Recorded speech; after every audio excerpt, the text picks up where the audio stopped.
안녕하세요. 올로버드 NFL 김민준. 이재경입니다. 네, 이제 4주차 리뷰로 돌아왔습니다. 저희가 3주차 리뷰를 했으면 좋았을 텐데, 예, 류정 PD도 그렇고 저도 그렇고 각자의 그런 좀 이슈가 있었어가지고 한 주 조금 빠르게 바이위크를 가졌습니다. 네, 뭐 저도 이제 중요한 좀 결승전을 준비를 하다 보니까 좀이 올로바드 NFL을 준비할 만한 좀 여유가 없었던 것 같아요. 그래서 한 주 쉬고 4주 차에 좀 돌아오게 됐습니다. 네. 아니 뭐 한 주 쉬고 돌아왔더니 시즌의 4분의 1이 끝났어요.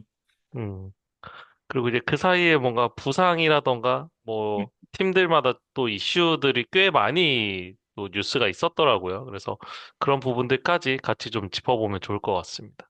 네. 일단 시애틀 시옥스와 애리조나 카디널스의 Thursday Night Football부터 좀 얘기를 해보도록 할게요. 일단 이 경기가 23대 20으로 시옥스의 승리로 끝이 났습니다. 경기 시작 전 기준으로 이제 2승 1패씩을 기록을 하고 있던 두 팀이 맞대결을 펼치게 됐는데 원정팀 시애틀 시옥스가 경기 막판에 짜릿한 끝내기 필드골로 승리를 가져갔습니다.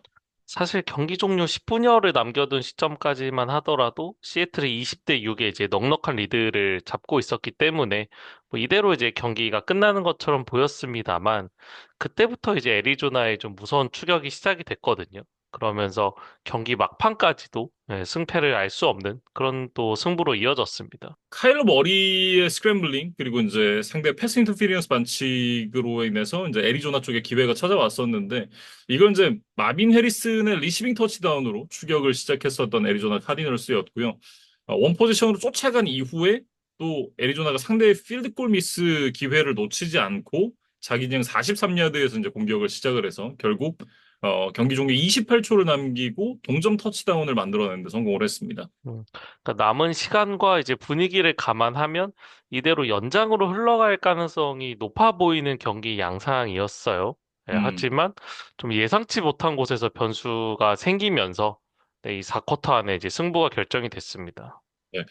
이게 그 랜딩 존에 공이 떨어져야 되는데 그 키커 체드 라일랜드의 킥이 랜딩 존에 미치지를 못하면서 상대에게 이제 40야드 지점에서 공격을 허용을 했었거든요. 그러면서 이제 유리한 필드 포지션에서 공격을 시작할 수 있었던 시애틀이 잭슨 스미스 은지그바에게 22야드 패스를 다놀드가 성공을 시켰고 결국에 이제 마지막 하나 남아 있었던 이 타임아웃까지 알차게 사용을 하면서 결국에는 이 제이슨 마이어스의 52야드 끝내기 필드골로 짜릿한 승리를 가져갈 수가 있었습니다. 샘 다놀드가 지난 시즌보다는 이제 패스의 비중이 좀 줄어든 상황에서 경기를 운영을 하고 있죠. 아무래도 이제 러싱 공격 비중이 조금 더 높은 시애틀 시옥스에서 뛰다 보니까 그런 부담 없는 환경 속에서 이제 경기를 치르고 있는데 그러다 보니까 글쎄요. 조금 더 이제 공격적인 측면에서 부담이 덜해진 부분도 있는 것 같고 효율성도 같이 좀 올라간 느낌입니다. 그러니까 경기당 패스 시도 횟수라던가 뭐 전체 패싱 전진 야드 이런 것들은 줄었지만 오히려 이제 다른 지표들에서 더 효율성이 올라간 모습들을 좀 볼 수가 있었어요. 그래서 음, 아직 뭐 많은 경기를 치른 것은 아닙니다만은 다놀드에 대한 이제 투자 영입을 했을 때 글쎄요. 다놀드가 지난 시즌 1년 잘한 거 가지고 이렇게 좀 계약을 해도 되는 것일까라는 기대보다는 사실 우려가 많았던 것도 사실이거든요. 음, 근데 어쩌면 지금 시애틀의 환경, 시스템에 아놀드가 그래도 꽤 잘 어울리는 쿼터백일 수 있겠다. 이런 기대감을 갖게 하는 이 초반 4경기에서의 활약이 나오고 있고 수비진도 이제 2개 인터셉션, 그다음에 6개의 색을 기록을 하면서 카일러 머리를 잘 괴롭혀줬습니다. 네. 어떻게 보면 이제 그 꽃이라는 게 흔히 봄이 되면 꽃이 피지만 그 모든 송이가 동시에 피는 건 아니잖아요. 좀 일찍 피는 꽃도 있고 늦게 피는 꽃도 있는 것처럼 선수로서도 이제 데뷔를 하자마자 잘하는 선수가 있는가 하면 이렇게 좀 시간이 걸려서 기량이 좀 피어나는 그런 선수도 좀 있는 것 같다라는 생각을 하게 되는 것 같아요. 음. 다놀드도 아직 뭐 NFL 커리어에서 완벽한 성공을 거뒀다라고 말하기는 좀 어렵겠지만 이제 어떤 한 팀의 주전 쿼터백으로서 조금씩 자리를 잡아가는 과정이다. 이런 정도로는 말씀을 드릴 수 있을 것 같아요. 네. 뭐 귀신 보던 시절만 해도 사실 한 팀의 뭐 주전 쿼터백이 될 만한 그런 선수겠느냐 그렇게 저한테 물어봤으면 뭔 말 같지도 않은 소리를 하고 있어. 이렇게 얘기를 했을 텐데, 이제는 완전히 조금 달라진 것 같다라는 생각이 들긴 하거든요. 음. 그리고 이제 애리조나 이야기를 해보면 4쿼터에 아주 무섭게 추격을 하면서 뭐 동점까지 만들어냈던 것은 뭐 칭찬을 해줄 만한 일이기는 합니다만 경기 전체적으로 봤을 때는 좀 공격이 답답하게 흘러갔던 거는 맞는 것 같아요. 그리고 이제 음, 그 원인에는 지난 3주차 나이너스와의 경기에서 주전 러닝백 제임스 코너가 오른쪽 발 부상을 당했는데 이게 이제 시즌 아웃 부상 판정이 나왔거든요. 수술과 이제 재활이 꽤 장기간 필요하다는 소견이 나왔기 때문에 이번 시즌 코너의 모습을 더 이상 볼 수가 없게 됐고 그러다 보니까 이제 카일러 머리에 대한 의존도가 더욱 올라가는 공격이 나왔고 그러다 보니까 이제 시애틀 수비 입장에서는 훨씬 상대하기가 좀 쉬워 보이는 그런 느낌을 받을 수가 있었습니다. 네. 더군다나 이제 제임스 코너의 대안으로서 이제 좀 역할을 해줬어야 될 이 트레이 벤슨 선수마저 이날 부상당하면서 IR에 올라갔거든요. 어, 러싱에서 뭔가 답을 찾기는 조금 어려운 환경이다. 그래서 오히려 카일러 머리에게 좀 많이 기대야 되는 상황인데 지금 이제 계속해서 좀 패스트랍이 나오고 있는 이 마빈 해리슨 주니어가 결국은 조금 더 솔리드한 활약을 해줘야만 애리조나가 좋은 공격을 이어갈 수 있지 않겠느냐 이런 생각을 좀 해보게 돼요. 이 마빈 해리슨 주니어의 하이라이트 필름만 보면 이 선수가 참 난이도 높은 캐치도 잘하고 이제 폭발적인 모습을 가지고 있다는 거를 이제 확인을 할 수가 있습니다만은 지난주 나이너스와의 경기도 그렇고 이번 주 시애틀과의 경기도 그렇고 굉장히 쉬운 어떤 상대의 전혀 방해가 없는 상황에서도 또 뜬금없이 패스를 놓치기도 하는 이제 그런 좀 기복이 심한 모습들이 나오고 있거든요. 그래서 이 마빈 헬슨 주니어가 아직 젊은 선수긴 합니다만 애리조나가 투자한 드래프트 픽이 굉장히 이제 많았기 때문에 분명히 좀 팀의 확실한 넘버원 리시버로서의 모습을 좀 꾸준히 지속적으로 좀 보여줄 필요가 있는 것 같습니다. 그 애리조나 같은 경우는 카일러 머리 선수가 또 뛰고 있기 때문에 뭐 류지영 PD도 그렇겠지만 저도 굉장히 많이 관심을 갖고 지켜보는 팀인데 뭔가 좀 한 끗이 좀 부족한 느낌이 계속 좀 들어요. 음. 어쨌든 조금 더 카일러 머리 선수가 분전을 해서 좋은 모습을 보여줬으면 좋겠습니다. 그리고 이제 다음 경기는 이 더블린에서 열렸던 인터내셔널 시리즈, 이 미네소타와 피츠버그의 경기였는데 24대 21로 피츠버그가 승리를 거뒀습니다. 아일랜드에서 펼쳐진 첫 번째 NFL 경기였죠. 이 경기를 통해서 이제 영국, 멕시코, 독일, 브라질에 이어서 이제 아일랜드가 다섯 번째로 NFL 경기가 개최된 그런 나라가 됐는데 올해 11월에는 또 이제 스페인에서 경기가 펼쳐질 예정이고 내년에는 이제 호주에서도 NFL 경기를 한다 그래요. 한국만 이제 오면 될 것 같다라는 생각이 좀 드네요. 음.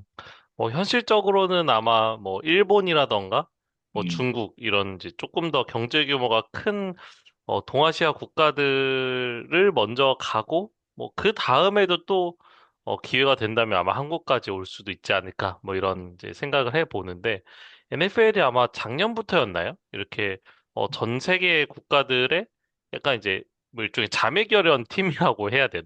뭐, 음, 일종의 이제, 어떤 홍보를 담당하는 그런 팀들을 좀 배정을 했는데, 네. 한국에는 이제 LA 램스가 이제 배정이 되어 있거든요. 네, 음. 그래서 단기간 내는 아니겠지만 언젠가 좀 램스의 경기를 한국에서 볼 수 있는 날이 오기를 한번 응원을 해보겠습니다. 어쨌든 이제 다시 이 경기로 좀 돌아와서 더블린 인터내셔널 시리즈의 승자는 피츠버그 스틸러스였습니다.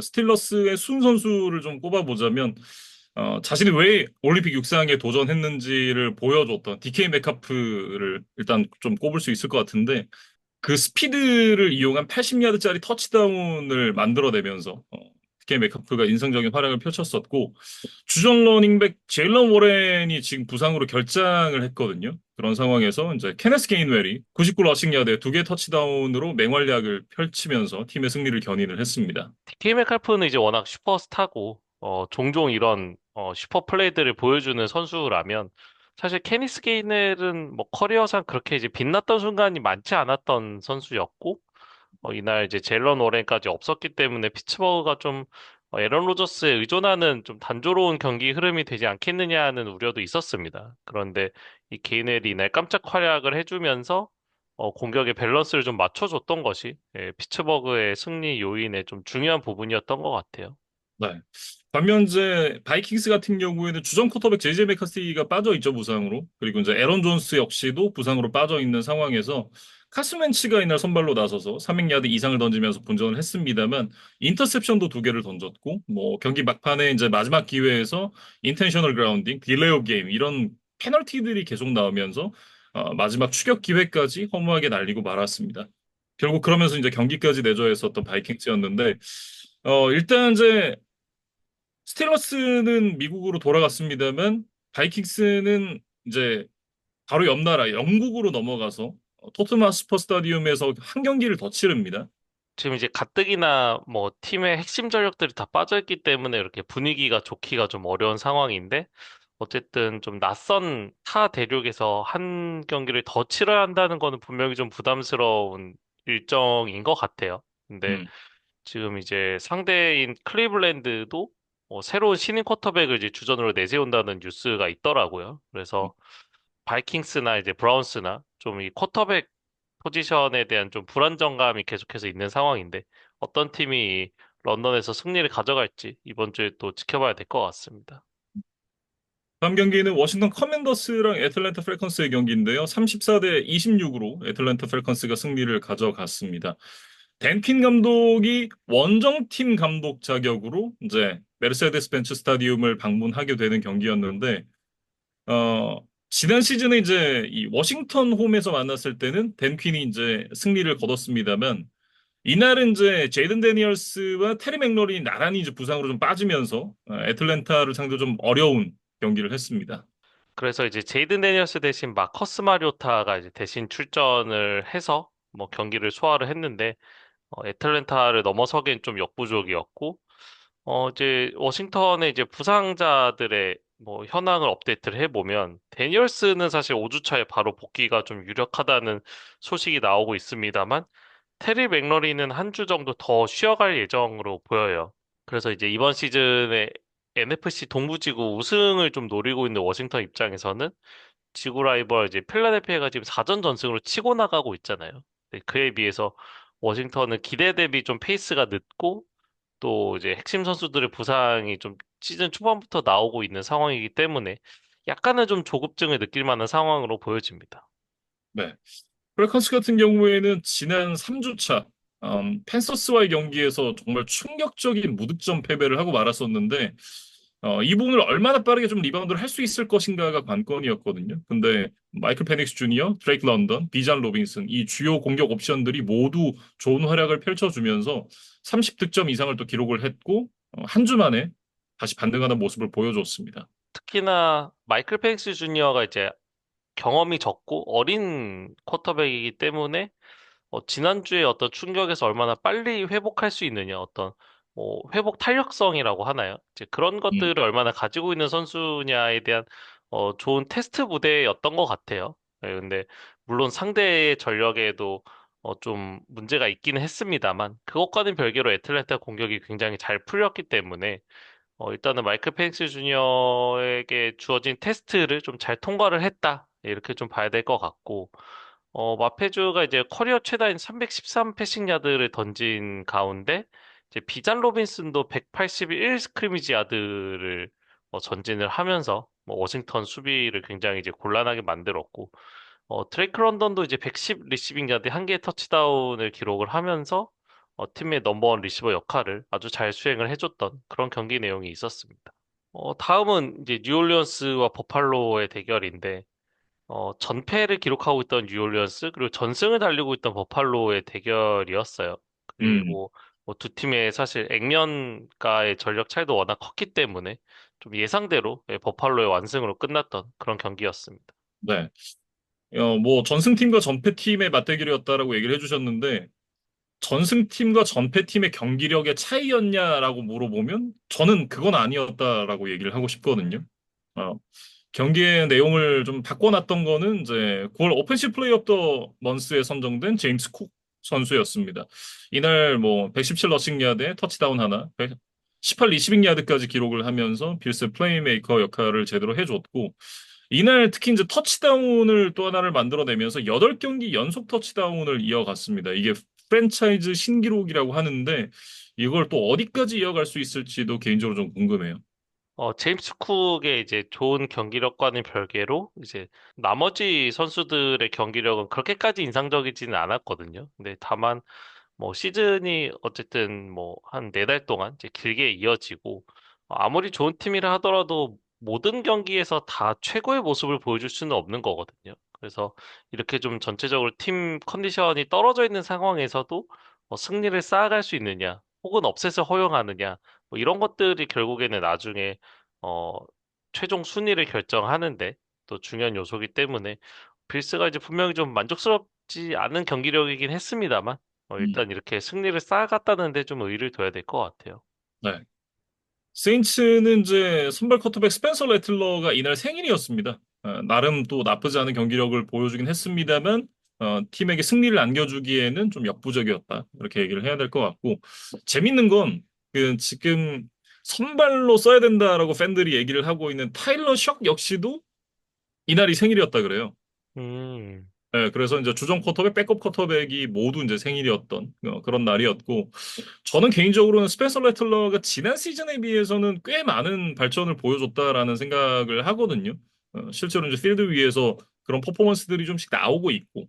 다만, 이날 경기 패배까지 통산 기록이 무승 10패입니다.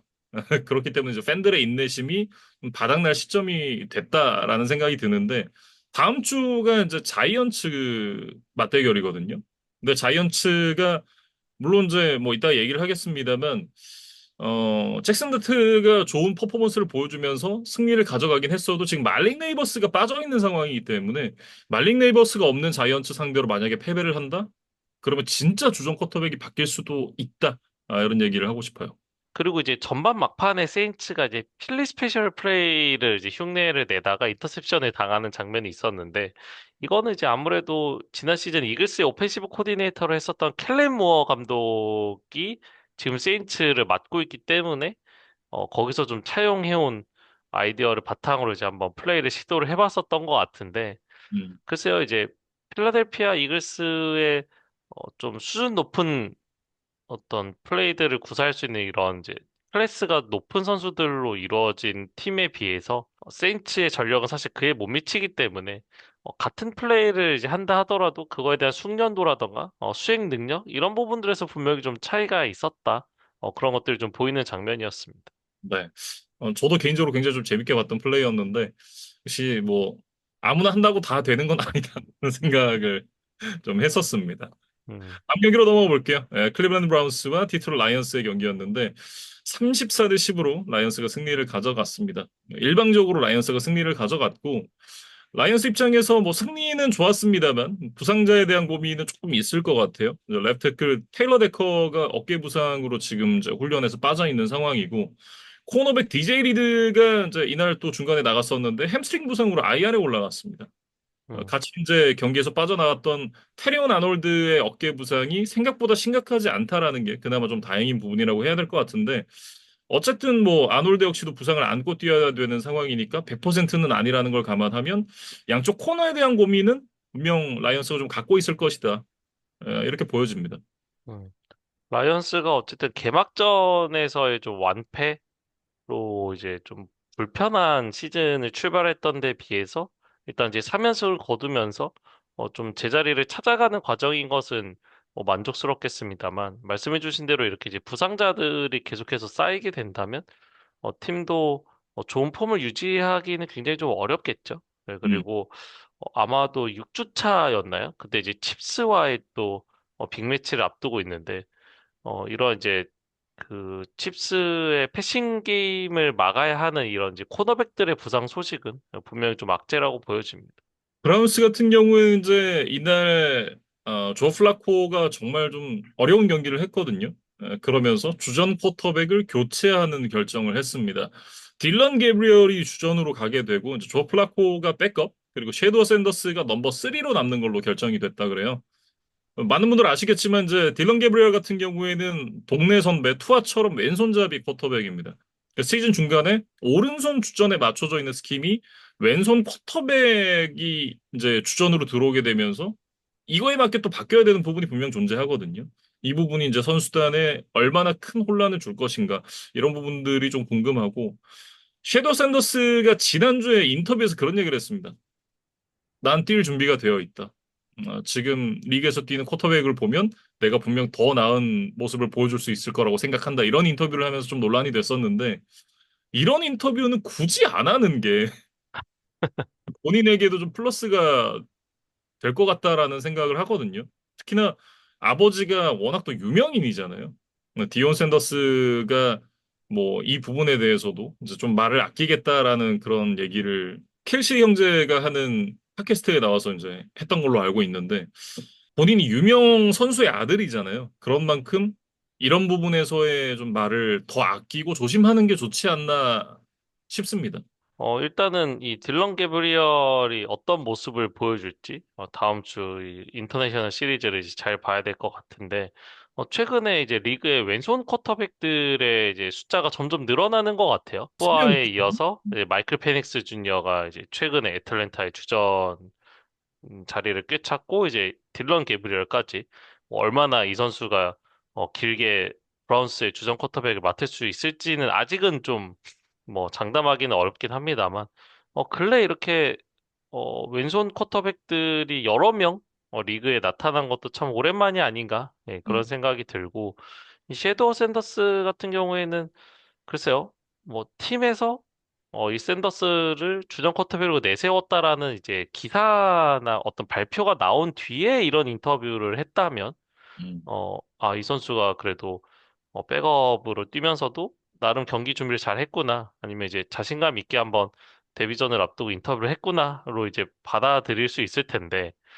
글쎄요, 이 넘버 3 쿼터백인데 이제 이런 이야기를 하게 되면 지금 어떤 팀의 어떤 결정이라던가 쿼터백의 어떤 기용 방식에 대해 좀 불만이 있는 것을 이렇게 표현하는 건가라는 의심이 좀 먼저 들 수밖에 없는 것 같아요. 네, 음. 그래서 샌더스가 이제 아직 젊은 선수니까 뭐 데뷔 시즌에 지금 자기가 기회를 못 받는 거에 대한 불만도 분명히 있겠습니다만 어쨌든 좀 길게 보고 일단 차분히 좀 자신의 역량을 끌어올리고 경기에 나설 준비를 하는데 좀 집중을 해야 될 것 같습니다. 그리고 이제 브라운스가 텍산스에서 오펜 태클 캠 로빈슨 선수를 트레이드로 데리고 와서 이제 오라인을 보강을 했습니다. 2027 신인 드래프트 6라운드 픽, 7라운드 픽을 이제 스왑을 하는 트레이드가 됐고, 어쨌든 이제 오라인에 대한 보강을 좀 한 만큼, 딜런 게브리얼에게는 또 조금이나마 도움이 되지 않을까라는 생각이 들어요. 음. 그리고 이제 다음은 테네시와 휴스턴의 경기인데 26대 0으로 이제 휴스턴이 대승을 거뒀습니다. 그래서 두 팀 모두 이 AFC 사우스 지구 라이벌 관계인 팀 간의 대결이었는데 사실 두 팀 모두 앞선 세 경기를 모두 패하면서 굉장히 좀 우울한 시즌 출발을 하고 있었던 상황이었기 때문에 이날 이제 서로를 좀 잡아먹으면서 첫 승을 신고하는 게 굉장히 중요했거든요. 근데 홈팀 휴스턴이 좀 완승을 거두면서 그 미션을 달성을 해냈습니다. 음. 경기 전에 이제 서로가 서로를 첫승 제물이라고 좀 생각을 하면서 만났을 그런 경기였는데 다시 한번 이제 캠 워드의 데뷔 첫 승이 미뤄졌습니다. 뭐 첫 승이 미뤄진 결과도 아쉽습니다만 타이탄스 입장에서는 이날 이제 캠 워드의 경기 내용이 조금 더 좋지 않았던 부분이 더 큰 아쉬움이 아니었을까라는 생각이 들긴 해요. 음. 26번의 패스 시도에 10번 성공, 108야드의 한 개 인터셉션에 그쳤는데 글쎄요, 뭐 패스 성공률도 이제 40%대밖에 되지를 않았고 뭐 결과와 과정 모두 이제 좋지 않았던 것이 이날 이제 패배를 했던 것보다 어떻게 보면 더 큰 문제라고 봐야겠죠. 근데 음, 이러한 이제 경기력 저하를 단순히 캠 워드의 역량 부족이라고 이야기를 할 수 있겠느냐? 근데 그거는 아닌 것 같기는 합니다.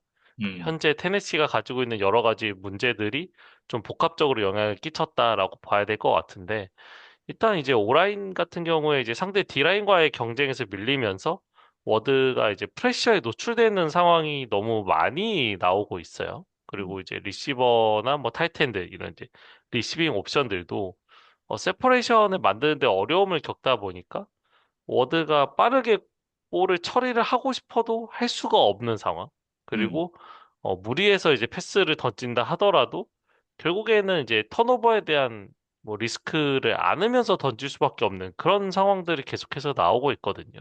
네, 그리고 사실 이제 이런 신인 선수들은 뭐 약간의 이제 휘청 있는 상황들에 훨씬 더 좀 멘탈적으로 이제 데미지를 입는 경우들이 있는데 이날 이제 전반에 물론 터치다운까지 가지는 못했습니다만 40야드대 필드골 기회를 두 번 정도 이제 이 캠 워드와 테네시의 공격진들 만들어 주기는 했었거든요. 근데 이거를 이제 키커 조이 슬라이가 이제 모두 놓치면서 득점을 신고를 하지 못했던 것도 후반전에 이제 캠 워드의 경기력에 좀 영향을 미치는 요소가 되지 않았을까? 네, 그런 생각이 듭니다. 네. 이게 악순환의 반복이거든요. 그러니까 어느 포지션 한쪽에서라도 그 악순환을 좀 끊어줘야 되는데 그게 안 되고 있다라는 게 가장 큰 문제가 아닐까 싶고 결국은 이제 뭐 오라인이 버텨주든 오라인이 못 버텨줘도 어떻게든 쿼터백이 패스를 연결을 하든지 아니면 정말 개떡같이 던져도 찰떡같이 리시버가 받아주든지 뭔가 이런 그 한쪽에서의 그 강제 캐리가 좀 필요한 상황인데 그게 아무 포지션에도 일어나지 않고 있다는 점. 그게 이제 테네시 타이탄스의 가장 큰 문제점이 아닌가라는 생각이 들고요. 휴스턴 텍사스 같은 경우에는 이제 3패로 시즌을 출발을 하면서 저희가 정말 좀 깜짝 놀란 시즌 출발이 됐는데, 2010년 이후에 처음으로 무실점 경기를 만들어냈습니다. 그러면서 일단 이제 분위기 반전에 어느 정도는 성공을 한 것 같고, 지구 라이벌 이제 잭슨빌, 그다음에 인디애나폴리스 콜츠가 벌써 3승씩을 찍은 상황에서 이제 뒤따라가야 하는 휴스턴의 입장이거든요. 그래서 시즌 전에 지구승 역시 영순위 후보다라고 이제 저희가 말씀드렸던 것이 좀 무색할 정도로 음. 지금은 좀 좋지 않은 시즌 출발, 그다음에 지구 라이벌들의 예상외 선전까지 겹치면서 휴스턴이 조금 더 어려운 시즌 초반을 보내고 있습니다. 그래서 이제 휴스턴에서는 좀 스파크를 튀겨줄 만한 그런 깜짝 스타의 등장이 좀 반드시 필요했는데 이날 이제 올해 드래프트 4라운드에서 뽑았던 러닝백 우디 막스가 119 스크리미지 야드에 두 개 터치다운으로 활약을 했던 것이 좀 팬들이나 팀 입장에서는 굉장히 반가운 소식이 아니었을까 그런 생각이 들어요.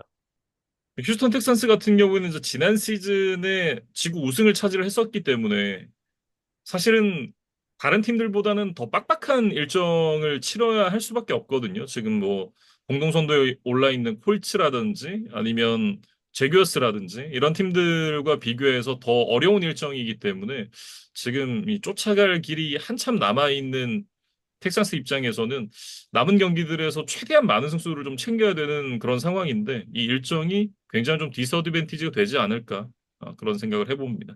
음. 그리고 이제 다음은 캐롤라이나와 뉴잉글랜드의 경기인데 42대 13. 뉴잉글랜드가 대승을 거두면서 이제 5할 승률에 복귀를 했습니다. 일단은 이제 좀 크게 이겨서 좋았어요. 예, 좋았는데 그러면서도 드는 생각이 뭐였냐면 야, 저 펜서스 같은 팀을 이게 이렇게 좋아할 일인가? 라는 생각을 좀 개인적으로 좀 했었거든요. 그래서 좀 자괴감이 좀 들었습니다. 음. 글쎄요, 뉴잉글랜드가 40득점 이상을 한 거는 참 오랜만이라는 생각이 들어요. 지금 이제 찾아보니까 2022년 1월 2일에 이 음. 잭슨빌을 상대로 50득점을 했었던 경기가 있었더라고요. 오. 네, 그 이후로 이제 한 3년 뭐 8개월 여 만에 이제 40득점 이상을 해냈던 그런 패트리어츠의 좀 파괴적인 공격력이 나왔던 그런 경기였습니다. 일단 이제 뭐 드레이크 메이에 대한 칭찬을 좀 해야겠죠. 예. 이날도 이제 좋은 경기력을 보여줬었는데 브레이크아웃이라고 얘기를 하기에는 아직은 좀 섣부른 느낌이긴 합니다만 일단 뭐 소포모 징크스 없이 조금씩 성장하는 모습을 보여주는 것만 해도 충분히 긍정적이다라는 얘기를 하고 싶고 첫 러싱 터치다운 만들고 나서 이제 캠 뉴튼의 그 슈퍼맨 셀레브레이션을 했었는데 실제로 그 노스캐롤라이나 출신이잖아요.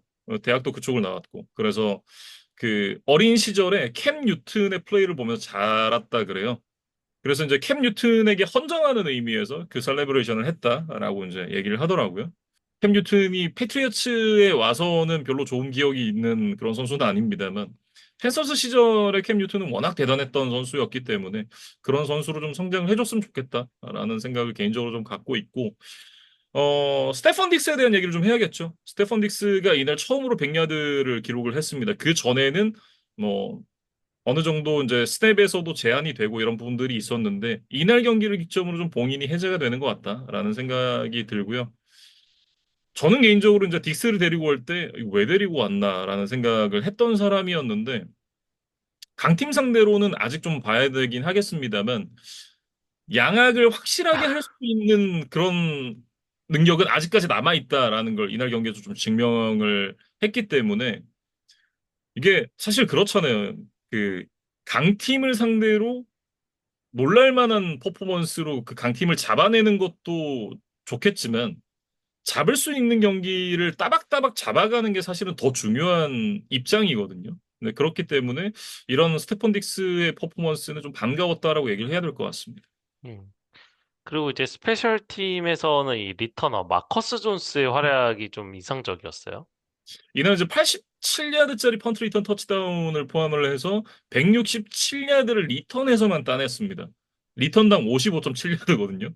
네, 이 활약을 바탕으로 이제 이번 주에 스페셜 팀 플레이어에도 선정이 됐는데 이런 모습을 매 경기 보여주는 건 사실 쉽지 않죠. 근데 앞으로 경기들에서도 뭐 한두 경기 정도라도 이런 퍼포먼스를 또 보여줄 수 있다라고 하면 팀에게 굉장히 큰 힘이 되겠죠. 음. 그러니까 지금 공격력 자체가 사실 다른 팀들에 비해서 아주 뛰어나다고 볼 수는 없는 패트리어츠의 현 상황에서 음, 이런 이제 스페셜 팀 선수들이 분전을 해줘서 유리한 필드 포지션을 자주 제공을 해줄 수 있다면 약간 이제 부족한 공격력을 이제 스페셜 팀에서 대신 좀 메꿔주는 그런 좀 선순환 구조가 되지 않을까 싶고 결국에는 뭐 드레이크 메이라던가 뭐 다른 공격 선수들도 계속해서 득점을 만들어내고 성공하는 경험을 쌓아가면서 더 자신감을 얻는 거잖아요. 근데 이제 그러려면 이러한 스페셜 팀 선수들의 좀 지원도 있으면 조금 더 지름길로 그 경험들을 해낼 수 있지 않을까? 그런 생각이 들어요. 네. 그리고 이제 크리스티안 곤잘레스도 이날 경기에서 이제 부상 복귀를 했는데 뭐 상대가 펜서스였기 때문에 뭐 향후 몇 경기를 더 봐야 되긴 하겠습니다만 어쨌든 이제 패스 디펜스 쪽에서 앞으로 더 나은 모습을 기대를 할 수 있을 것 같다라는 생각이 들고 전반적으로 좀 돌이켜 봤을 때 뭐 스코어도 스코어입니다만 패트리어츠가 이렇게 압도적인 경기를 했던 게 정말 언제가 마지막이었는지 잘 기억도 안 날 만큼 오래됐거든요. 네. 이런 모습을 조금 더 자주 봤으면 좋겠다라는 생각이 들고 이 경기가 아마 마이크 브레이블 감독이 지휘봉을 잡고 난 이후에 터닝 포인트가 되는 경기가 될 수 있지 않을까라는 기대를 팬으로서 개인적으로 좀 하고 있습니다. 음.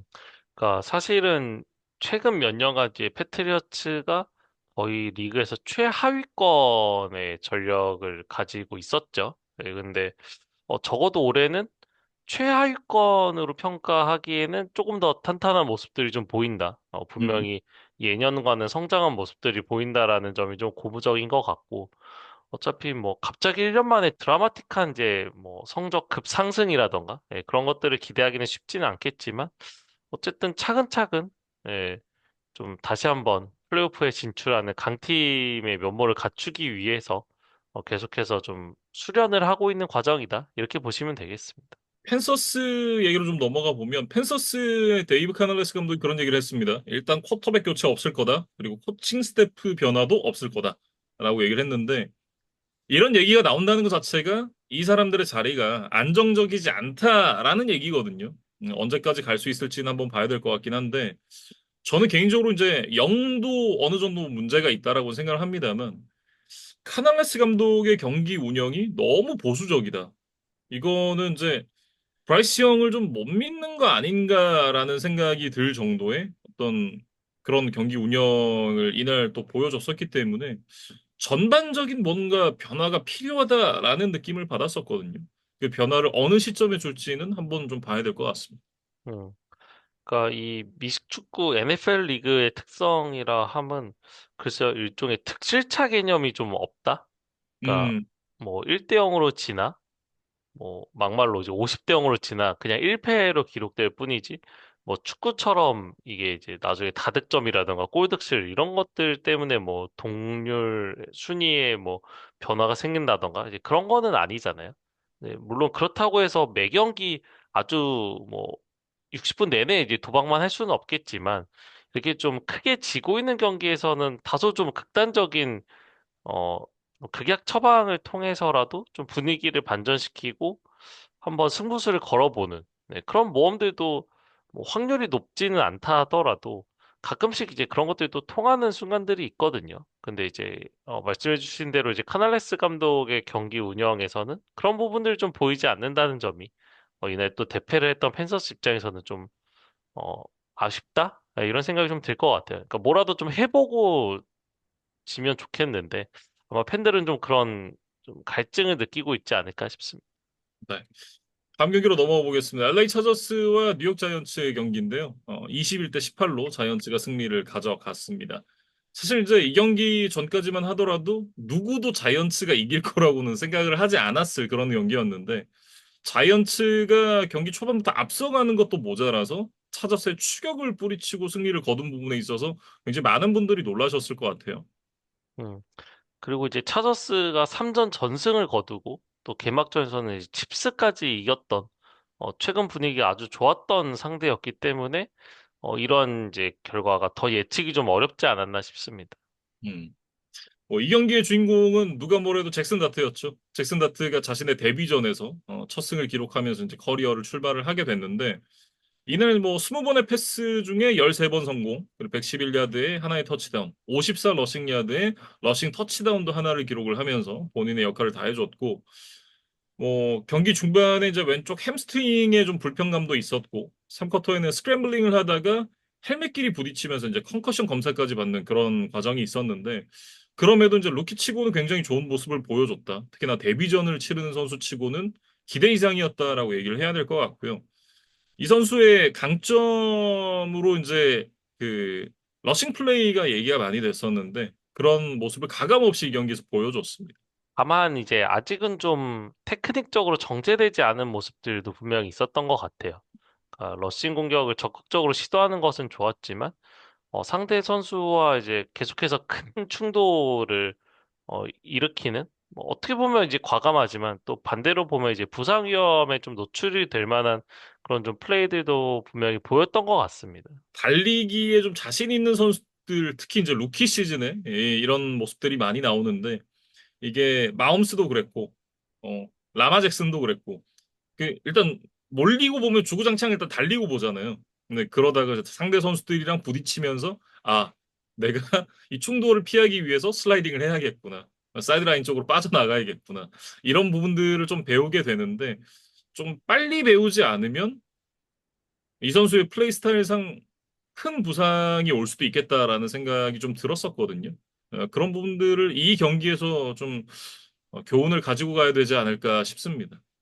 사실 이제 자이언츠 팬들 입장에서는 이제 데니얼 존스라던가 뭐 러셀 윌슨 이런 선수들이 최근에 뭐 크게 만족스러운 모습을 보여주지 못했던 상황에서 1라운드에 뽑은 이 신인 쿼터백 잭슨 다트의 좀 혜성 같은 데뷔전 승리 이런 것들이 굉장히 좀 반가운 소식이었겠습니다만 그만큼 또 핵심 전력이라고 볼 수 있는 말릭 네이버스를 부상으로 잃은 것은 또 좀 굉장히 우울감에 빠질 만한 또 그런 안타까운 소식이었어요. 네, 이날 이제 이 쿼터 이제 전방 십자인대 부상을 당하면서 이탈을 하게 됐는데 자이언츠가 이날 경기는 이기긴 했습니다만 어쨌든 말릭 네이버스 없이 계속해서 승리를 할 수 있을 것인가 이런 부분이 사실 중요한 포인트잖아요. 근데 일단 이제 청사진은 좀 만들어진 것 같습니다. 이날 경기처럼 이제 압둘 카터, 브라이언 번스, 케이본 티보도, 덱스터 로렌스 이 판타스틱 포라고 얘기를 할 수 있는 이 프런트라인에 있는 선수들이 이 저스틴 허버트를 이날 굉장히 많이 괴롭혔었거든요. 그런 것처럼 이제 오라인을 무력화시키고 상대 쿼터백을 좀 거칠게 다루는 동안에 잭슨 다트가 점수를 따박따박 따내는 이런 유형의 승리 플랜을 갖고 가야 될 것 같은데 이거를 자이언츠가 계속해서 해낼 수 있을지는 사실 이제 뚜껑을 열어봐야 아는 부분이겠죠. 음. 그러니까 자이언츠 팬들이 잭슨 다트와 말릭 네이버스의 호흡에 대한 기대를 굉장히 많이 하셨을 텐데, 글쎄요, 일단은 이번 시즌에는 이제 그 어떤 듀오의 시너지를 좀 볼 수 없게 됐다는 것이 좀 안타까운 것 같고, 그리고 이제 애틀랜타에서 이제 방출됐었던 구영애 선수의 소식이 또 최근에 업데이트가 됐습니다. 음. 3주차를 앞두고 이제 애틀랜타에서 방출이 됐었죠. 그 이후에 자이언츠 프랙티스 스쿼드에 고영애 선수가 합류를 했습니다. 그레이엄 가노가 이제 IR에 올라가면서 이제 자이언츠가 키커가 필요했기 때문에 고영애 선수를 불렀고, 그러면서 이제 기존의 프랙티스 스쿼드에 있었던 주드 메거타메니라는 선수와 주전 경쟁을 했었는데, 일단 자이언츠는 이제 이 메거타메니에게 먼저 기회를 줬습니다. 이게 저희 입장에서는 구영애 선수가 훨씬 더 베테랑이고 경험도 많은데 왜 먼저 기회를 주지 않느냐라고 할 수도 있지만, 이게 냉정하게 제3자의 입장에서 보면 한 살이라도 어린 선수를 써보고 얘가 잘 찬다 싶으면 얘에게 조금 더 오랫동안 팀을 맡길 수 있는 거니까 이 선수에게 기회를 먼저 준 거에 대해서는 뭐 나름대로 설득력이 있다라는 생각이 들고, 다만 이제 이 선수가 또 불안감을 노출하면 언제든지 또 고영애 선수에게 기회가 올 수 있으니까, 아무튼 이제 고영애 선수의 모습을 하루빨리 또 이제 NFL 무대에서 볼 수 있었으면 좋겠다. 이렇게 좀 덧붙여 보겠습니다. 사실 차저스는 이제 시즌 전승을 달리다가 이제 첫 패배를 당했는데 그 상대가 이제 자이언츠라는 것이 조금은 더 충격이었을 것 같아요.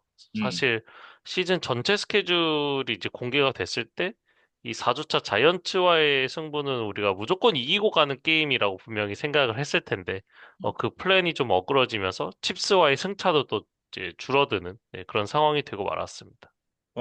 아무래도 좀 오라인 쪽에 헐거운 부분이 저스틴 허버트에게 좀 어려운 경기를 하게 만든 요인이 아니었나라는 생각을 하게 되는데, 일단 그 레프트 태클 라션 슬레이터가 이미 시즌 아웃 부상으로 뛰지 못하는 상황이죠. 근데 그 빈자리를 메웠던 이제 조 알트마저 부상으로 이탈을 하게 됐습니다. 하이앵클 스프레인 부상을 입으면서 몇 주 정도 결장할 예정이라고 하는데, 지금 뭐 메카이 벡튼도 컨커션 프로토콜에 또 들어가 있는 상황이거든요. 뭐 개막전에 뭐 식중독 이슈부터 시작을 해서 메카이벡튼이 거의 지금 경기를 못 뛰고 있는 상황인데, 여러모로 이제 차저스의 오라인에 고민이 많을 것 같다라는 생각이 들고, 이게 뭐 당장 다음 주도 문제입니다만 시즌 전체에 걸쳐서 이 차저스의 아킬레스건이 될 가능성이 좀 높은 포지션이 이 오라인이 아닌가라는 생각을 하게 돼요. 이게 음. 차저스의 오라인 문제가 정말 뭐 하루 이틀 된 문제가 아니잖아요. 그러면서 이제 여러 보강도 해보고 노력을 했습니다만, 조금 더 보강에 신경을 썼어야 되지 않나라는 생각을 하게 되는 건, 이게 결과론적인 얘기일 수도 있습니다만 어쨌든 이런 생각이 드는 건 어쩔 수 없는 것 같습니다. 결국에는 이제 연쇄적으로 좀 부상이 나오다 보니까 전력이 좀 많이 이탈을 하는 부분. 예, 그래서 차저스가 지금 3승 1패를 거두고 있는 것과는 별개로 좀 시즌 초반에 위기를 맞고 있다는 생각은 들고 특히 이날 엣지 러셔가 강한 자이언츠와 만나다 보니까 어떤 차저스의 약점이 조금 더 두드러지게 드러났던 게임이었다는 생각도 듭니다. 또 한 가지 차저스에서의 아쉬운 부분은 이날 제 런 공격이 잘 됐었거든요. 오마리언 햄튼을 이용한 런 공격이 굉장히 잘 풀렸었는데 허버트에게 왜 이렇게 많은 패스를 좀 시켰는가, 이런 부분에 대해서도 좀 생각을 하게 되더라고요.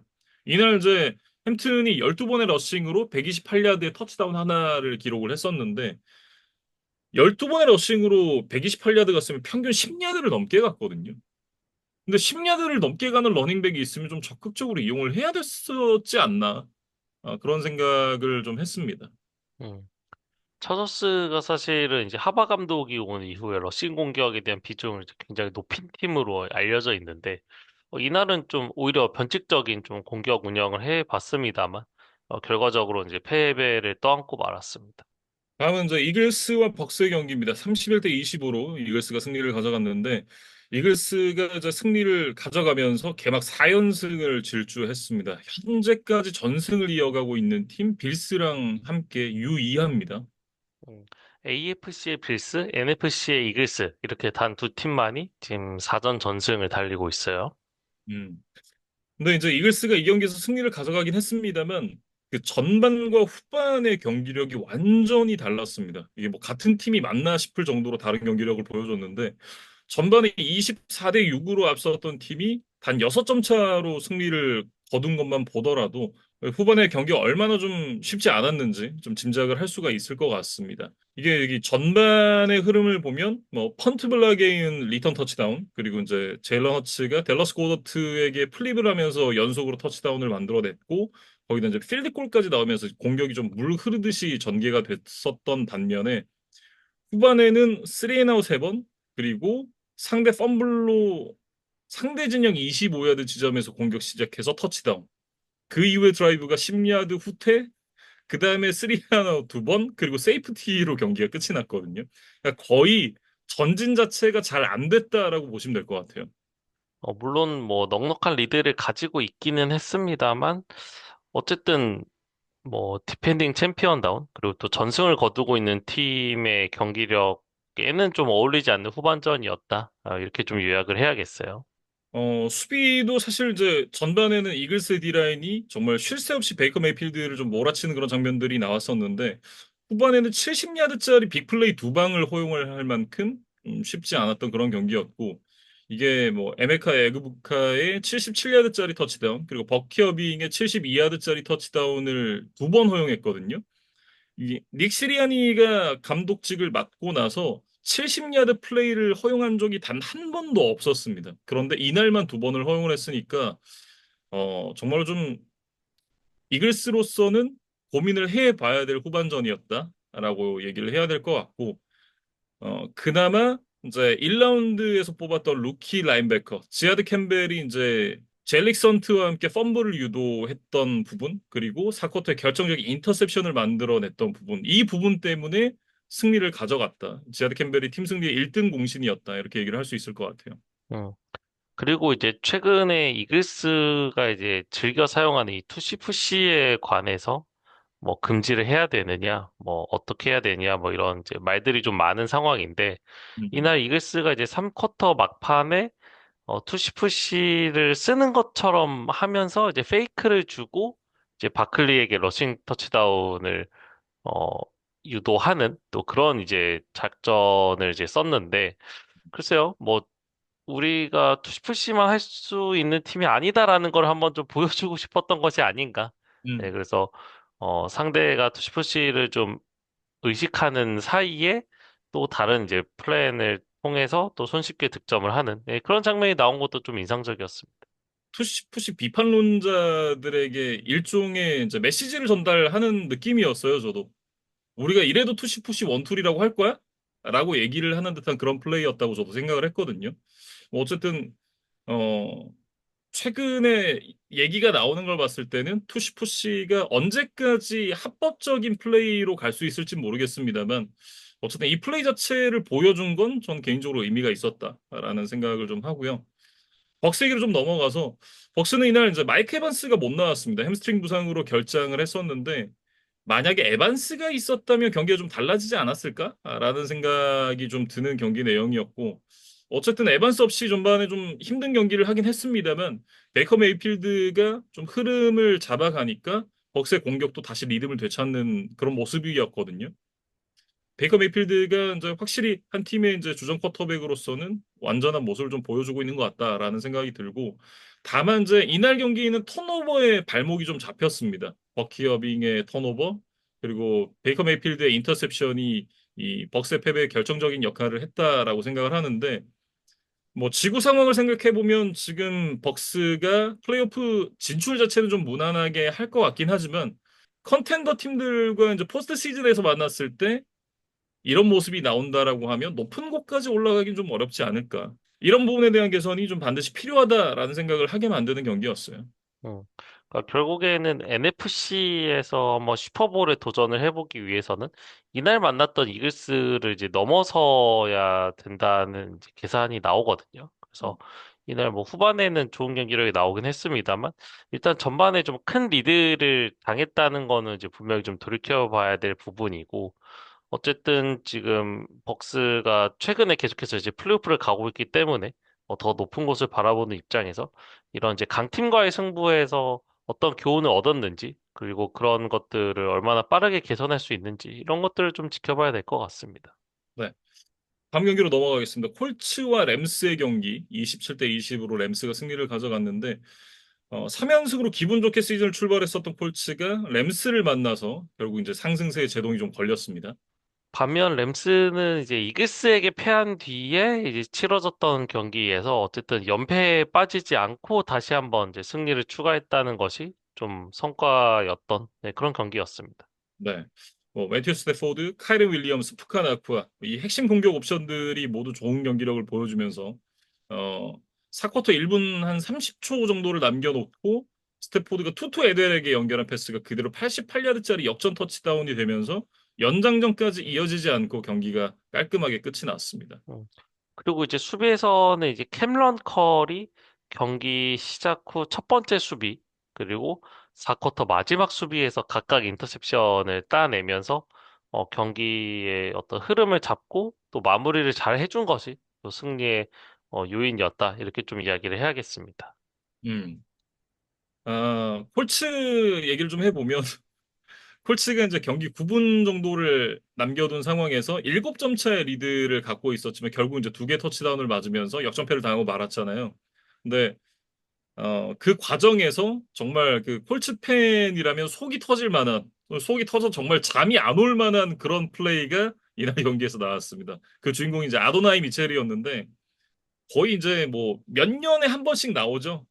터치다운이 명백한 상황인데 연병 떨다가 이제 터치다운이 취소가 된다기보다는 터치다운이 안 되는 그런 상황들이 간혹 나오잖아요. 근데 이날도 데니얼 존스의 디패스를 아도나이 미첼이 잡아서 상대 수비와 이제 1대1 경쟁에서 이기고 볼을 따낸 이후에 엔드존으로 달려가는 상황에서 이게 뭐 누가 봐도 사실 완벽한 터치다운 상황이었는데 엔드존 앞에서 이제 미첼이 왼손으로 공을 갖고 있다가 오른손으로 옮겨서 이제 엔드존으로 공을 팔을 뻗어서 넘기려고 하는 그런 이제 장면이 있었거든요.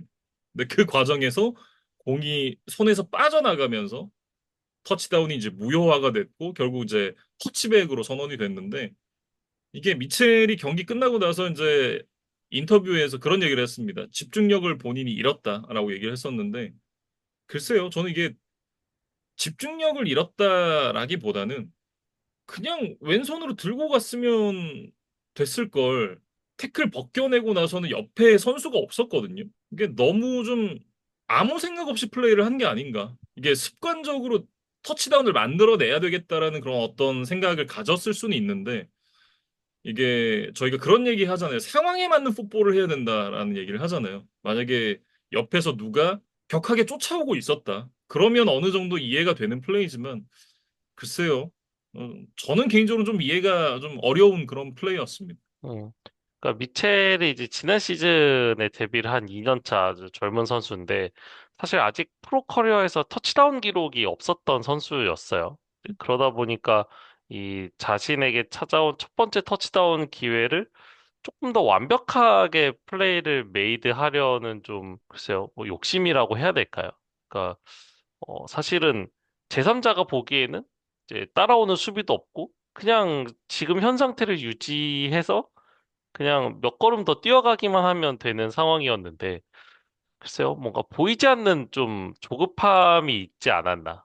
조금 더 음, 완벽하게 이 상황을 컨트롤해야겠다는 뭐 생각에서 좀 했던 어떤 손동작이 결국에는 좀 펌블이 일어나고 많은 좀 안타까운 결과가 나오지 않았나. 개인적으로 그렇게 좀 추측을 해봅니다. 네.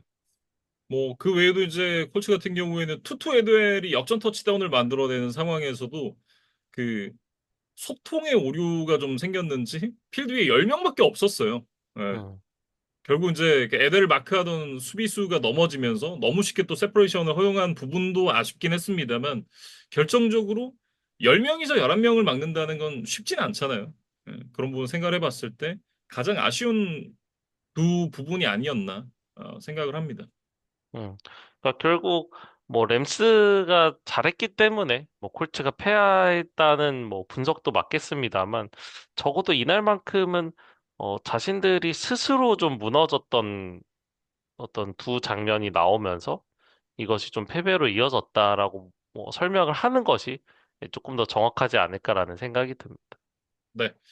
다음 경기로 넘어가겠습니다. 잭슨빌 제규어스와 샌프란시스코 49어스의 경기 26대 21로 제규어스가 승리를 가져갔는데 전승 행진을 이어가던 나이너스에게 제동을 건 게 잭슨빌일 거라고는 사실 좀 상상하기 어려웠었는데 어쨌든 잭슨빌 제규어스가 승리를 가져갔고요. 브로퍼디가 이제 두 경기를 결장한 이후에 돌아왔었기 때문에 뭐 닉 보사가 부상으로 빠졌다라고는 하지만 어쨌든 객관적인 전력에선 나이너스가 앞선다라고 많은 분들이 생각을 하셨을 것 같아요. 하지만 그 결과는 좀 반대로 나왔습니다. 음. 그러니까 나이너스가 토탈 전진 야드에서는 제기어스보다 더 나은 기록을 내기는 했습니다만 결국에는 이제 턴오버와 패스 드랍 이 두 가지 이슈 때문에 좀 공격이 잘 풀리지 않았다고 봐야 될 것 같아요. 턴오버가 이제 무려 4개나 나오면서 턴오버 싸움에서 이제 4대 0으로 밀렸고 글쎄요, 제가 정확하게 이제 숫자를 세지는 못했습니다만, 어, 중계 중에 이제 자막으로 6번째 패스 드랍이다라는 자막이 나왔던 것이 좀 기억이 나거든요. 그래서 그 이후에도 아마 패스 드랍이 더 있었을 수도 있고, 어쨌든 한 경기에 이렇게 많은 패스를 놓쳐서는 좀 뭐 득점을 한다던가, 공격의 어떤 템포를 살려가는데 굉장히 좀 어려움을 겪을 수밖에 없었던 상황이었던 것 같습니다. 네. 거기다 수비 쪽에서도 앞서 말씀드렸듯이 이제 닉보사가 빠져 있었기 때문에 그 공백을 좀 느낄 수 있는 경기였다라고 얘기를 해야 될 것 같고요. 잭슨빌 같은 경우에는 이제 공격, 수비, 스페셜 팀에서 골고루 쏜 선수들이 나오면서 좋은 경기가 됐습니다. 공격 쪽에서는 이제 트래비스 이티엔이 124 러싱 야드의 터치다운 하나를 기록을 하면서 좋은 모습을 보여줬었고 수비 쪽에서는 이게 데빈 로이드 선수가 2개 인터셉션을 혼자 만들어내면서 또 수훈 선수가 됐습니다.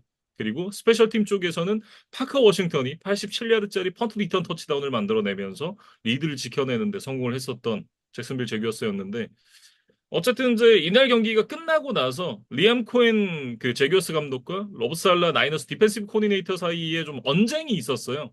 이 경기 전에 로브살라 디펜시브 코디네이터가 그 제규어스 코칭 스태프가 합법적인 이 시그널 스틸링을 잘 하고 있다라는 얘기를 했었거든요. 근데 그 부분에 대해서 이제 리암 코엔 감독이 좀 불쾌감을 드러내면서 갈등이 좀 불거졌었는데 나중에 이제 그 로브살라가 인터뷰에서 얘기를 하기는 제교스 코칭 스태프가 상대 수비 시그널을 읽고 대응하는 능력이 뛰어나다라는 그런 의미에서 했다라고 얘기를 했었는데 이게 시그널 스틸링이라는 단어 자체가 굉장히 오해를 크게 불러 일으킬 수 있는 단어잖아요. 이게 예를 들면 이제 스파이게이트 같은 이제 그런 이미지로 비춰질 수 있기 때문에 리암 코엔 감독이 화가 나는 것도 너무 당연하다. 이거 뭐 로보살라 감독이 말을 잘못했다라고 좀 얘기를 해야 될 것 같습니다. 그러니까 뭐 야구로 치면은 이제 뭐 사인 스틸, 사인 훔치기 같은 뭐 그런 어떤 부정적인 행위를 연상시킬 수 있는 워딩이었다는 생각이 들어요. 그래서 살라 코치의 원래 의도는 뭐 그게 아니라고 이제 본인은 해명은 했습니다만 어쨌든 이거를 이제 듣는 대상의 입장에서는 불쾌감을 가질 만한 그런 소지가 충분히 있었던 워딩이었다. 이렇게 좀 이야기를 해야 될 것 같습니다. 다음 경기로 넘어가죠. 볼티모어 레이븐스와 캔자스시티 칩스의 경기 37대 20으로 캔자스시티 칩스가 승리를 가져갔습니다. 정말 생각 외로 부진한 시즌 출발을 하고 있던 두 컨텐더 팀 간의 맞대결이었는데 어, 이게 묘하게 1승 2패씩을 또 기록을 하고 있었기 때문에 이 경기를 이기는 팀은 이제 5할 승률로 복귀를 할 수 있는 경기이기도 했었거든요. 다만 지는 팀은 1승 3패까지 밀리기 때문에 반드시 이겨야 되는 그런 경기였는데 결국은 캔자스시티 칩스가 승리를 가져가는 데 성공을 했습니다. 그러니까 보통 이런 강팀들끼리 정규리그에서 만나면 물론 뭐 이날의 승패도 중요하지만 어떤 플레이오프에서 다시 만날 수 있는 팀들이기 때문에 기선을 제압하는 의미가 더 크다라는 이야기들을 이제 종종 하곤 하는데 사실 두 팀은 이제 그런 생각을 할 겨를이 좀 없었을 거예요. 네. 지금 정규리그에서 워낙 시즌 초반 출발이 좋지 않았기 때문에 뭐 당장에 좀 1승이 급했던 팀들 간의 대결이었는데 어쨌든 칩스가 좀 생각보다는 쉽게 승리를 가져갔습니다. 음. 그래서 칩스가 이제 4쿼터 초반까지 이제 첫 8번의 공격 기회에서 필드골 미스 하나를 제외하면 이제 매번 뭐 최소 필드골 이상의 이제 득점을 계속해서 따냈던 데에 비해서 레이븐스는 이제 턴오버 두 개, 그다음에 고프리 실패 한 번까지 나오면서 어떤 칩스의 공격 템포를 좀 따라가지 못하는 그런 모습들이 좀 나오고 말았습니다. 레이븐스의 수비 쪽에서 이제 공백이 좀 많았었죠. 뭐 저스틴 메더비케라든지 브로데릭 워싱턴, 카일 벤노이, 제이 알렉산더 이런 선수들이 경기 전부터 이미 부상으로 빠져 있는 상황이었고 경기 중에도 이제 로쿠안 스미스, 말론 험프리, 네이트 위긴스 이런 선수들이 줄줄이 좀 이탈하는 그런 상황들이 발생을 하다 보니까 칩스의 공격을 막기에는 좀 어려움이 있었다라는 그런 생각이 들고 공격 쪽에서도 이제 그 라마 잭슨 선수가 3쿼터 햄스트링 부상으로 빠졌습니다. 그러면서 4쿼터의 반전을 노려보지도 못하고 그대로 경기가 끝이 났는데 레이븐스가 이날 경기를 패배를 하면서 1승 3패까지 밀려났거든요. 다음 주에 그또 하나의 1승 3패 팀, 이제 휴스턴 텍산스를 만나게 되는데, 진짜 이 경기는 글쎄요. 두 팀 모두에게 좀 멸망전 비슷한 느낌이 되지 않을까 싶습니다. 음. 물론 뭐 아직 시즌이 많이 남아 있고 어, 충분히 뭐 중후반부에 이제 연승 분위기를 타면서 이제 플레이오프에 다시 한번 진출할 수 있는 가능성이 뭐 완전히 사라지는 것은 아닙니다만, 정말 1승 4패까지 밀린다? 그렇다면 사실은 생존을 좀 걱정해야 되는 위치까지 가지 않을까? 근데 그거를 휴스턴이나 볼티모어 같은 지난 시즌에 지구 우승을 차지하면서 플레이오프에 왔던 팀 중에 하나가 그런 처지에 처한다? 사실은 좀, 시즌 초반에 좀 예측하기 힘든, 그런 일들이 이제 누군가에게는 좀 벌어질 수밖에 없는, 그런 상황이 됐습니다. 네. 이게 뭐, 승패도 승패입니다만, 나중에 이제 시즌 말미에 갔을 때는 시드를 가르는 그런 경기들이 되기도 하잖아요. 그런 부분을까지 고려를 해봤을 때는 1패가 단순한 1패는 아닐 것이다. 라는 생각이 들고, 칩스 얘기를 좀 넘어가면, 패트릭 마홈즈가 사실 올 시즌 출발이 굉장히 좀 부진했었잖아요. 그런 부진에서 좀 탈출하는 신호탄 같은 경기가 됐었던 것 같습니다. 음. 이날 270 패싱 야드에 턴오버 없이 4개의 패싱 터치다운을 성공을 시키면서 이번 시즌 처음으로 좀 마움스다운 경기를 펼쳤다라는 생각이 들었던 것 같아요.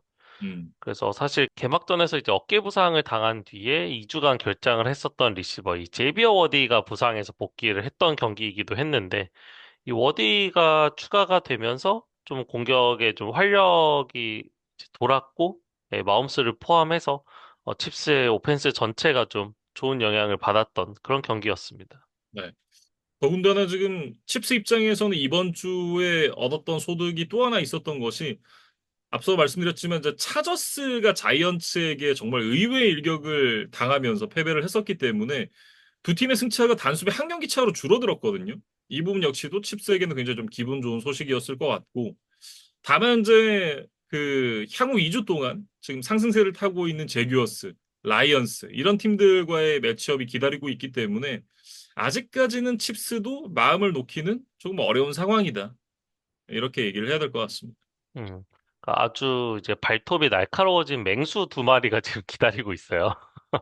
그래서 칩스가 일단 5할에 복귀하긴 했습니다만, 어, 계속해서 연승을 이어갈 수 있을지에 대해서는 분명히 조금 더 지켜봐야 된다는 생각입니다. 네, 여기도 이제 맹수가 한 마리 있는데 아무튼 이제 뭐 마홈스랑 라마 잭슨의 맞대결로도 굉장히 좀 많은 관심을 모았었을 그런 경기였어요. 이 두 선수가 이제 NFL 무대에서 본격적으로 활동을 하기 시작한 게 17년, 18년이기 때문에 두 선수의 맞대결은 이제 18년부터 있습니다. 플레이오프 포함해서 7차례를 만났는데 이날 이제 경기 결과까지 더해서 칩스가 6승 1패라는 압도적인 승률을 자랑을 하고 있습니다. 결국 칩스와의 어떤 이런 그 천적 관계를 좀 끊어내야 레이븐스 입장에서도 더 높은 무대를 좀 노려볼 수 있지 않을까라는 생각을 하게 돼요. 음.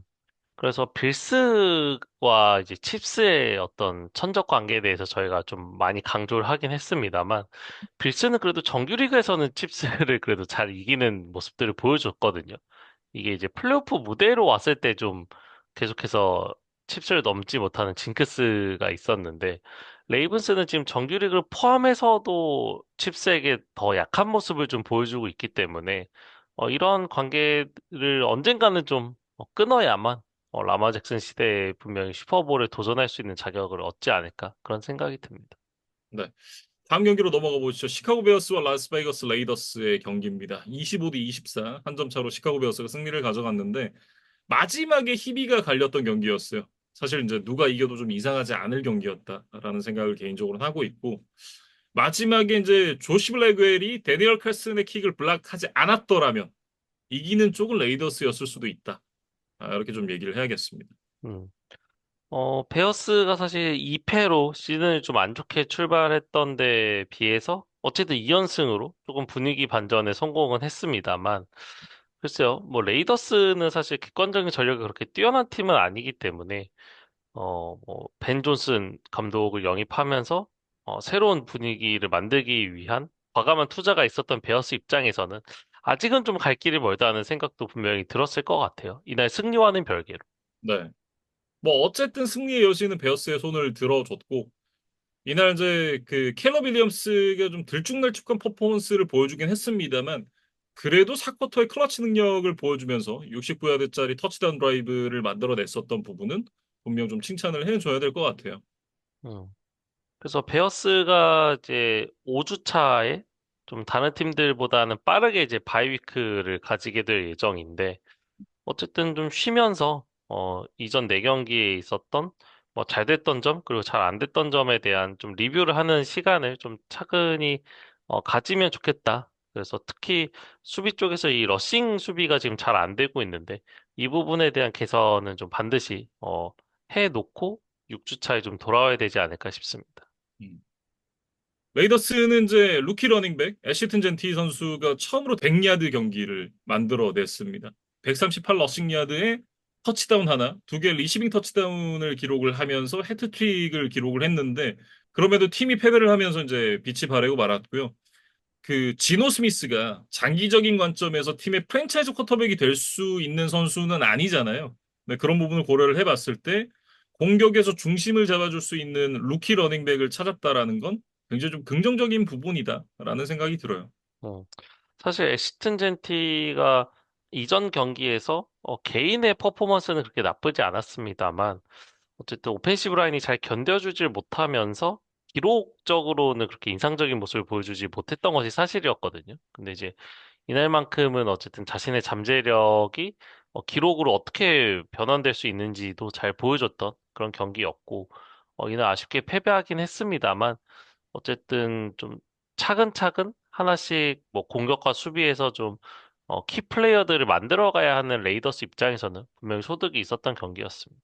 다만 이제 랩 태클 콜트 밀러가 발목 부상으로 IR에 올라간 부분은 레이더스에게 좀 걱정 요소일 것 같은데 원래는 이제 하이앵클 스프레인 부상으로 예상이 됐었거든요. 근데 CT를 찍어보니까 헤어라인 프랙처가 발견이 돼서 IR에 올라가게 됐습니다. 일단은 이제 스톰퍼 사이드가 그 공백을 메울 예정이다라고 이제 얘기들이 나오고 있는데 밀러의 공백이 얼마나 클지는 앞으로의 경기를 좀 지켜봐야 될 것 같아요. 그리고 이제 썬데이 나잇 풋볼이었던 그린베이와 댈러스의 경기로 넘어가 보면 이번 시즌 첫 번째 무승부였던 것 같아요. 40대 40 난타전 끝에 양 팀이 승부를 가르지를 못했습니다. NFC 전통의 명문 팀들 간의 맞대결이었죠. 결국 이제 무승부로 마무리가 되면서 올 시즌 첫 무승부가 기록이 됐는데 정말 이게 마지막 1초에 승부의 결과가 바뀌었던 그런 경기였습니다. 정규 시간 막판에도 브랜드 맥매너스가 53야드짜리 동점 필드골을 성공시키면서 경기를 연장으로 끌고 갔었는데 연장에서도 이제 필드골로 앞서 있던 카우보이스를 상대로 조던 러브의 마지막 패스가 굴절된 이후에 이게 공중으로 보통 좀 뜨거나 하는 경우가 많잖아요. 근데 곧바로 땅으로 떨어지면서 1초가 남게 됐고 그 상황에서 이제 맥매너스가 34야드짜리 필드골을 성공시키면서 무승부로 경기가 끝이 나왔습니다. 음. 그러니까 패커스 입장에서는 정규 시간 그리고 연장전에서도 이제 패배 위기가 이제 계속해서 있었는데 그때마다 이 필드골로 잘 틀어 막으면서 어쨌든 지지 않고 무승부 하나를 추가할 수가 있었습니다. 아무래도 이제 올 시즌 앞두고 마이카 파슨스가 카우보이스에서 패커스로 트레이드가 됐기 때문에 이 파슨스가 카우보이스를 상대로 어떤 퍼포먼스를 보여줄 것인가 이런 부분을 상당히 좀 기대를 많이들 하셨을 텐데 정작 그 파슨스가 연장에서의 플레이 하나를 제외하고 나면 아주 큰 임팩트를 보여줬던 경기는 아니었습니다. 음. 기록적으로 뭐 태클 3개, 색 하나, 뭐 쿼터베이트 3개를 기록을 했었는데 그 마이카 파슨스의 이름값이라던가 이날 어떤 양 팀의 스토리라인에서 차지하던 비중 이런 것들을 생각하면 글쎄요. 뭐 이제 70분 동안 있었던 경기에서 파슨스가 주인공이었다고 보기는 좀 힘들었던 것 같아요. 근데 음, 그럼에도 불구하고 연장전에서의 그 한 플레이만큼은 아주 좀 인상적이었고 좀 클러치한 상황에서의 좋은 플레이가 나왔다. 이렇게 이야기를 해야겠습니다. 네. 이게 뭐 거의 와이드 오픈 상황에서 엔드존으로 뛰어들어가던 덱 프레스캇을 상대로 만들어냈던 색이었기 때문에 뭐 팀의 패배를 막아낸 플레이였다라는 건 인정을 해줘야 되겠습니다만 정규 시간 안에는 뭐 별다른 이펙트가 없었다라고 얘기를 해야 될 것 같고요. 제리 존스 영감님이 경기 끝나고 나서 인터뷰에서 그런 얘기를 했습니다. 그 프레스캇한테는 연장 계약을 주고 파슨스한테는 계약을 안 줬던 부분에 대해서 이제 얘기를 했었는데 내 생각에는 덱은 없으면 안 되는 존재고 마이카는 아니었다라고 얘기를 했어요. 진짜 사람 긁는 거 하나는 정말 알아줘야 된다라는 생각이 드는데 뭐 개인적으로는 그 파슨스 없이 이길 뻔했던 거 맞죠? 근데 그래서 이겼는가? 아니거든요. 근데 그렇다고 해서 지금 카우보이스가 5할 이상의 승률을 기록하고 있는가? 그것도 아니죠. 아니면 뭐 수비가 좋은 모습을 보여주고 있나? 그것도 아닙니다. 그러면 파슨스가 없어도 되는 게 맞냐? 그거에 대해서는 다시 한번 좀 생각을 해봐야 된다라는 생각이 들긴 하거든요. 물론 이제 그 큰 계약을 주고 나면 이미 이제 그 큰 계약을 받은 선수가 두 명이나 있기 때문에 팀을 구성하기 어려워진다라는 측면에서는 계약하기가 어려웠던 건 맞긴 하지만 없어도 되는 존재다? 저는 그건 아니라고 생각을 해요. 결과적으로 이제 파슨스를 떠나보낸 뒤에 이제 정신 승리에 가까운 발언이었다고 보는 게 뭐 저도 합리적인 이제 추론인 것 같고 어쨌든 이제 두 팀 모두 공격이 이제 상대의 수비를 압도하는 이제 그런 경기력을 보여줬는데 뭐 조던 러브도 이제 337야드에 3개의 터치다운, 그다음에 프레스캇도 319야드에 3개의 터치다운에 또 러싱 터치다운까지 하나를 이제 기록을 하면서 양팀 쿼터백은 좀 할 몫을 다 해줬던 경기였다. 이렇게 좀 봐야겠습니다. 네. 그리고 이제 뭐 스킬 플레이어진에서도 패커스 로미오 dob스가 해트트릭을 기록을 했었고 카우보이스에서는 CD램 선수가 못 나오는 상황에서 조지 피켄스가 이날 134야드에 두 개 터치다운을 기록을 하면서 또 CD램의 빈자리를 완벽하게 메워주는 그런 모습을 보여줬었는데 수비는 이 선수들의 기록적인 면만 들어봐도 이미 짐작을 하시겠습니다만 패커스의 수비는 프레스컷을 거의 압박하지 못했고 카우보이스 역시도 조던 러브를 괴롭히질 못했습니다. 그러면서 이제 두 쿼터백들이 정말 소위 말하는 미쳐 날뛰는 그런 경기를 할 수가 있었고 패커스 같은 경우에는 시즌 초에 저희가 뭐 컨텐더답다라는 표현을 할 정도로 출발이 좋았습니다만 지난주 클리블랜드와의 경기에서 이제 4쿼터에 리드를 지키지 못하는 모습 그리고 이번 경기에서도 투 포지션으로 앞서갔었는데 카우보이스를 상대로 경기를 내줄 뻔했던 부분을 생각을 해보면 지금 시점에서는 컨텐더 팀이 맞나? 라는 생각을 좀 다시 좀 해보게 되는 것 같아요. 음.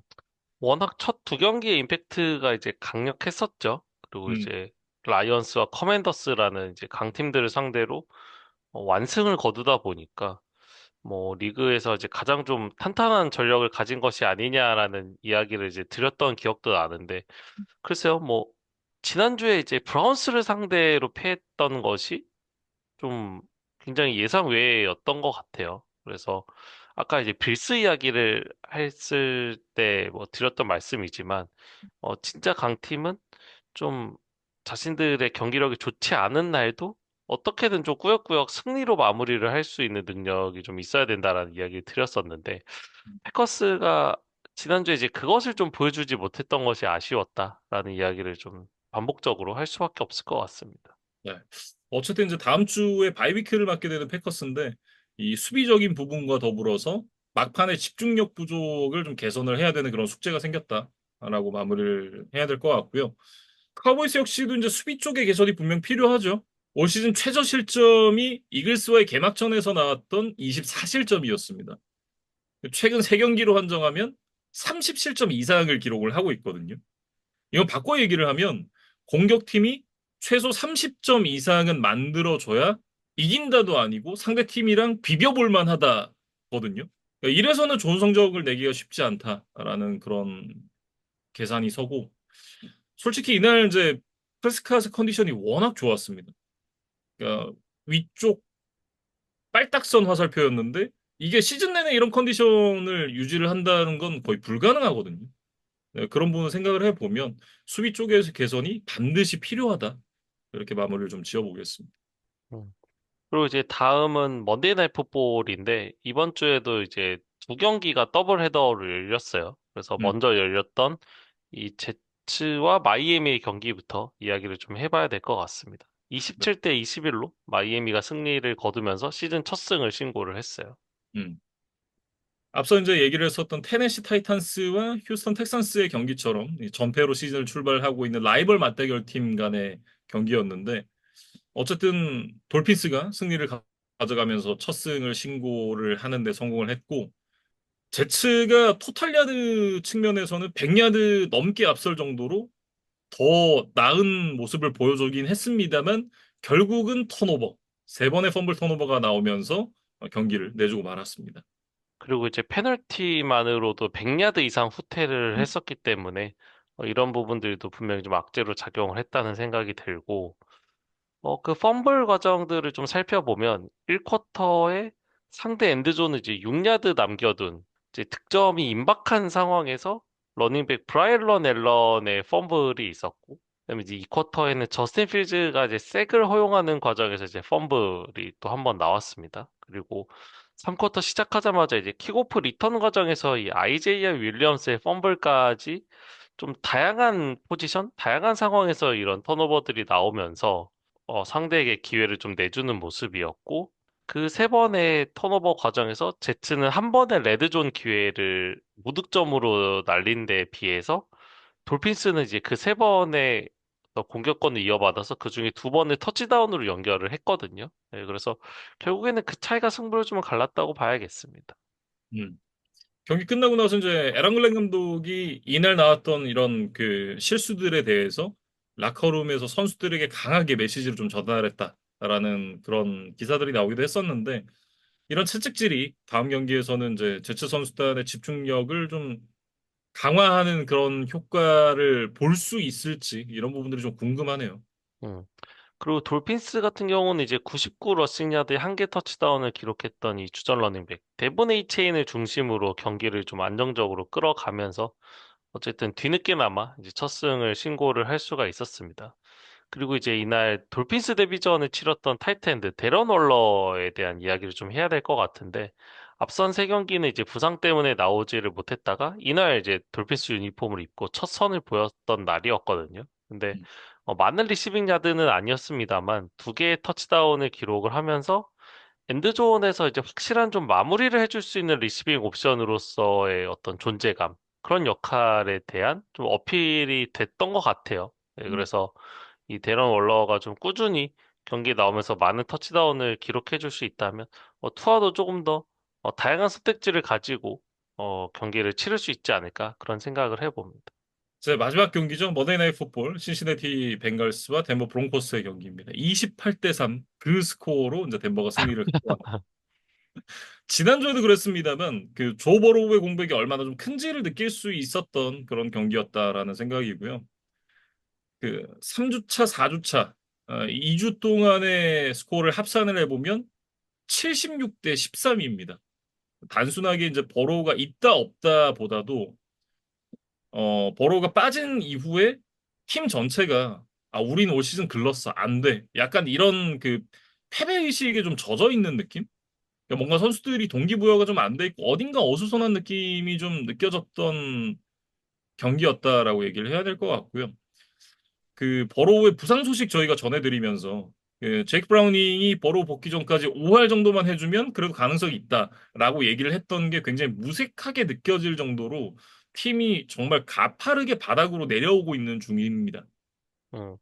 그래서 뭐 이날 이제 석점밖에 득점을 하지 못했던 것도 문제였습니다만 총 14번의 페널티를 범하면서 이제 많은 야드를 물러나고 계속해서 뭐 공격과 수비에서 이제 손해를 보면서 경기를 풀어갔던 것이 더 큰 문제였던 것 같아요. 그래서 그중에 이제 세 개가 디클라인이 되면서 실제로 이제 야드를 물러난 페널티는 11개긴 했습니다만 전체적으로 좀 디서플레인의 문제가 심각해 보이는 벵갈스의 상황입니다.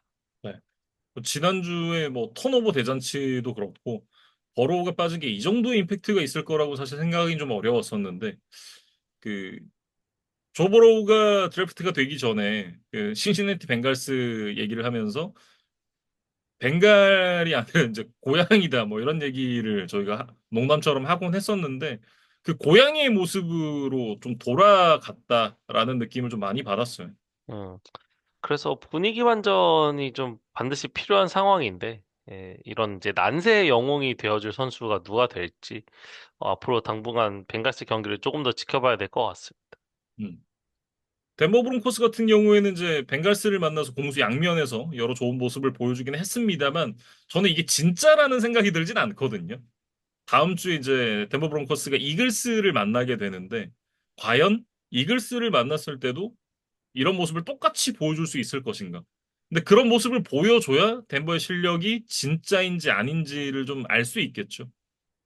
뭐 덴버의 이제 수훈 선수를 한 명만 딱 꼽아보자면 이 러닝백 제이키 도빈스 이야기를 좀 해야 될 것 같아요. 그래서 사실 볼티모어 시절에 뭐 유망주로 데뷔를 했지만 결국 부상 때문에 좋은 모습을 보여주지 못했고 지난 시즌에 이제 차저스로 가서 어느 정도 이제 부활을 하는 어떻게 보면 이제 커리어 하이 시즌을 나름대로 만들어내면서 조금 더 기대감을 올렸던 그런 이제 한 해를 보냈던 도빈스였는데 이번 시즌에 이제 덴버로 이적을 해서 지금 이제 4경기를 치렀습니다. 그래서 지금 4경기 합계 기록을 보면 지금 경기당 한 80야드 정도를 전진을 해주고 있고 이날은 이제 101야드를 전진을 했었거든요. 그래서 아직까지는 다치지 않고 잘 뛰고 있습니다. 그래서 도빈스가 사실 다치지 않고 필드에서 100% 컨디션을 보여줄 수만 있다면 어떤 지금의 어떤 시장 평가라던가 뭐 받고 있는 연봉 대비 훨씬 더 좋은 모습을 보여줄 수 있는 선수라는 생각은 계속해서 들거든요. 네, 음, 그래서 도빈스가 언제까지 좀 건강한 모습으로 이번 시즌 잘 뛰어줄 수 있느냐에 따라서 덴버의 공격도, 네, 이제 보닉스의 어떤 부담감도 많이 좀 덜어지지 않을까라는 생각을 해봅니다. 음. 이렇게 이제 이번 주에 펼쳐졌던 16경기 모두 리뷰를 해봤는데, 다음 주부터는 이제 앞서도 간간히 말씀을 드렸습니다만, 이제 바이위크가 시작이 돼요. 펠컨스, 베어스, 패커스, 그리고 이제 스틸러스까지 이제 네 팀이 바이위크를 갖기 때문에 14경기만 열립니다. 네, 음, 그리고 지금 이제 한국도 이제 추석 연휴에 들어갔는데 어쨌든 이번 주 일요일 저녁에는 또 이 런던 인터내셔널 시리즈까지 있고, 또 월요일, 화요일까지 이제 경기가 있는데 그 기간이 지금 다 연휴잖아요, 한국에서는. 네, 음, 그래서 시간대와 상관없이 또 한국에 계신 팬분들도 좀 경기를 편안하게 볼 수 있는 주차가 되지 않을까 싶어요. 네, 그래서 5주차에도 좀 많은 관심을 가져주시고, 네, 저희도 또 5주차 리뷰로 돌아올 수 있도록 하겠습니다. 네, 다들 명절 잘 보내시고요. 송편도 많이 드시고, 맛있는 거 많이 드시고, NFL도 즐겁게 즐겨주셨으면 좋겠습니다. 다음 주에 봬요.